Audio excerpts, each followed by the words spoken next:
Dehradun police line में DGP Ashok Kumar के लिए उनके कार्यकाल समाप्ति के अवसर पर विदाई समारोह का आयोजन हुआ, जिसमें उत्तराखंड पुलिस के तमाम आला अधिकारी भी मौजूद रहे। इस दौरान कार्यवाहक डीजीपी अभिनव कुमार ने अपनी प्राथमिकताएं बताते हुए कहा कि पुलिस कर्मियों के लिए हाउसिंग योजना को धरातल पर उतारना उनकी प्राथमिकता रहेगी। साथ ही पुलिस कर्मियों के बच्चों को अच्छी शिक्षा मिल सके, इसके लिए भी वो प्रयासरत रहेंगे। इसके अलावा प्रदेश में बढ़ते ड्रग्स के चलन, बिगड़ती कानून व्यवस्था और ट्रैफिक पर उनका विशेष ध्यान।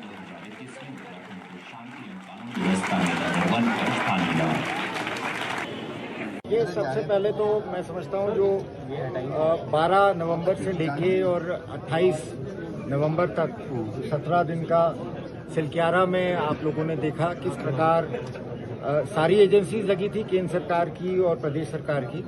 लेकिन मुझे विशेष रूप से गर्व है कि हमारी उत्तराखंड पुलिस, हमारी एसडीआरएफ, इनके ऑफिसर्स और इनके जवानों ने भी जो रेस्क्यू ऑपरेशन में कंटिन्यूसली योगदान दिया, जो मेहनत की, और उसी का नतीजा है सबका मिला जुला एफर्ट था। लेकिन मैं विशेष रूप से इस अवसर पर सबसे पहले तो अपने पुलिस के जवानों का, अधिकारियों का, एसडीआरएफ के जवानों का और अधिकारियों का धन्यवाद देना चाहूँगा पूरे डिपार्टमेंट की ओर से, प्रदेश की जनता की ओर से, कि उन्होंने ये इतना बड़ा, क्योंकि आज जो हम इस विदाई समारोह में खड़े हैं, मेरे ख्याल से हम लोगों का बहुत ही अलग तरीके का माहौल होता अगर ये ऑपरेशन सक्सेसफुल नहीं होता।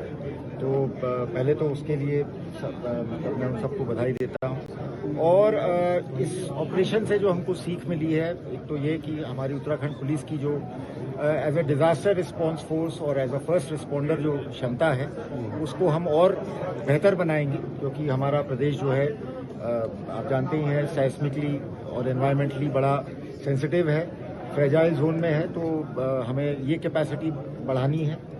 दूसरा, लगातार ट्रैफिक, मैं समझता हूँ लगातार हमारे प्रदेश में एक बहुत बड़ी समस्या है, यहाँ की लोकल जनता के लिए भी और यहाँ जो पिलग्रिम्स आते हैं, टूरिस्ट आते हैं, उनके लिए भी। तो traffic definitely is going to be a priority. और जो इमर्जिंग चैलेंजेस हैं हमारे प्रदेश में, माननीय मुख्यमंत्री जी ने लगातार नशा मुक्त उत्तराखंड बनाने पर जोर दिया है, तो वो मेरी डेफिनेटली प्राथमिकता रहेगी। हमारे माननीय प्रधानमंत्री जी ने स्मार्ट पुलिसिंग का एक जो कई साल पहले 2014 में जो एक मूल मंत्र दिया था, उसको भी साकार करने के लिए हर संभव प्रयास करेंगे। और साइबर क्राइम और महिलाओं के खिलाफ जो अपराध हैं, उनकी रोकथाम हेतु भी हम विशेष रूप से ध्यान दें। देखिए क्या है कि बाकी सारे प्रोफेशंस में क्या होता है, जब टेक्नोलॉजी बदलती है या समय बदलता है तो नई चीजें आ जाती हैं और पुरानी चीजें छूट जाती हैं। हमारे यहाँ पुलिसिंग में समस्या ये है कि नई चुनौतियां आ जाती हैं, लेकिन उसका ये मतलब नहीं है कि पुरानी चुनौतियां खत्म हो गई, या जो हमें उनसे जो रोकथाम के लिए जो हमें पुराने ट्रेडिशनल प्रयास करने हैं वो उन पे हमें जोर नहीं देना है। तो हमारे लिए यही सबसे बड़ी समस्या है कि जो ट्रेडिशनल पुलिसिंग है, उसके जो प्रिंसिपल्स हैं, उसकी जो सिखलाई है, उसको बरकरार रखते हुए नई चुनौतियों से सामना करने के लिए हमें अपने आप को तैयार करना है। तो दैट इज गोइंग, के बारे में पहले ही बोल चुका हूँ, हमारे लिए प्राथमिकता रहेगी और हमारा पूरा प्रयास रहेगा कि जो साइबर क्राइम की बढ़ती हुई प्रवृत्ति है, उस पर रोकथाम के लिए हम अपने कांस्टेबल लेवल तक के कर्मचारियों को ट्रेन करें। फोर्स की वेलफेयर भी एक निरंतर प्रक्रिया है। ऐसा नहीं है कि सिर्फ एक फिक्स गोल है कि हमने एक निश्चित लक्ष्य पा लिया। और वेलफेयर के कई आयाम हैं। हाउसिंग एक बहुत बड़ा आयाम है। हमारे पुलिसकर्मियों के बच्चों की अच्छी शिक्षा, उनका स्वास्थ्य, ये सब मेरे लिए प्राथमिकताएं रहेंगी। और सबसे पहली हमारी प्राथमिकता, जैसे जिसका हमारे माननीय गृह मंत्री जी ने भी कहा है कि हमें पुलिस कर्मियों के लिए जो हाउसिंग सेटिस्फैक्शन लेवल है उसको बढ़ाना है। और उस दिशा में अभी कुछ दिन पहले माननीय मुख्यमंत्री जी ने शहीद दिवस पे 100 करोड़ रुपए की घोषणा भी की थी, तो उसको भी हम जमीन पे लाएंगे, सार्थक करेंगे। और मुझे पूरा विश्वास है कि वेलफेयर में इससे बहुत इजाफा होगा। रोहित विक्रम सिंह हमारे ब्यूरो चीफ लाइव जुड़ चुके हैं पूरी जानकारी के साथ। रोहित, आज कार्यवाहक डीजीपी अभिनव कुमार ने अपनी जो कुर्सी है वो संभाल ली है। अशोक कुमार आज रिटायर हो गए डीजीपी की पोस्ट से। ऐसे में क्या चैलेंज इनके सामने, अभिनव कुमार के सामने रहने वाला है? जी देखिए मनीष जी, चूँकि अभिनव कुमार की अगर हम बात करें, बेहद ही काबिल आईएएस अफसर है, मुख्यमंत्री के सचिव भी रह चुके हैं और उम्र इनकी 53 साल है। 1996 बैच के आईपीएस अफसर हैं। और चूँकि बहुत सारे और भी आईपीएस अफसर जो है डीजीपी की रेस में रहे हैं और चूंकि इस बात के कयास भी लगाए जाते रहे कि अगला डायरेक्टर जनरल ऑफ पुलिस यानी कि पुलिस महानिदेशक उत्तराखंड का कौन होगा।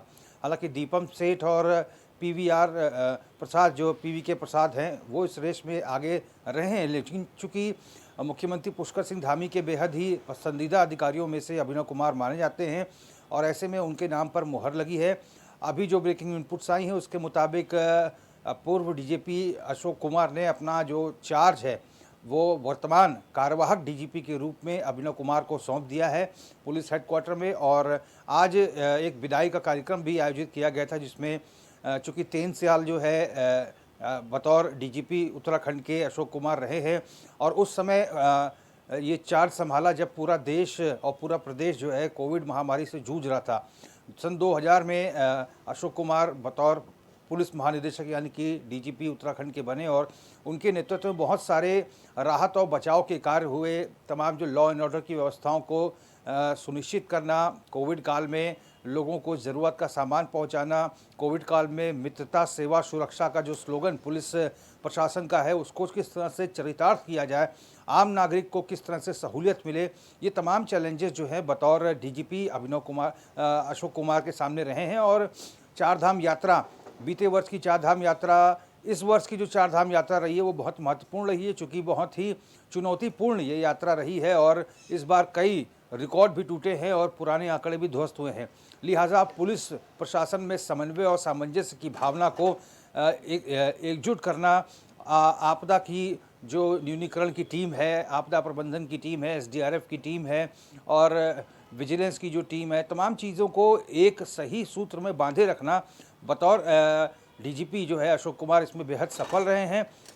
बेहद मृदुभाषी और बहुत ही कड़े फैसले लेने वाले अधिकारियों में से एक अशोक कुमार अब तक के अधिकारी रहे हैं। और चूँकि 1 महीना बाकी रह गया था और साल का, और अब उनकी विदाई हो चुकी है। अब नए जो आईपीएस अधिकारी बतौर डीजीपी अभिनव कुमार जो हैं उत्तराखंड की बागडोर संभालेंगे बतौर कार्यवाहक डीजीपी।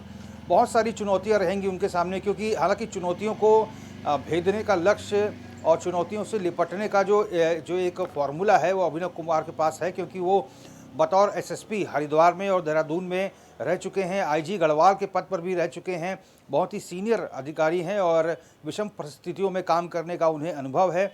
और ये उनके अनुभव और उनकी योग्यता का ही प्रतिफल है कि बतौर वो मुख्यमंत्री पुष्कर सिंह धामी के सचिव रह चुके हैं।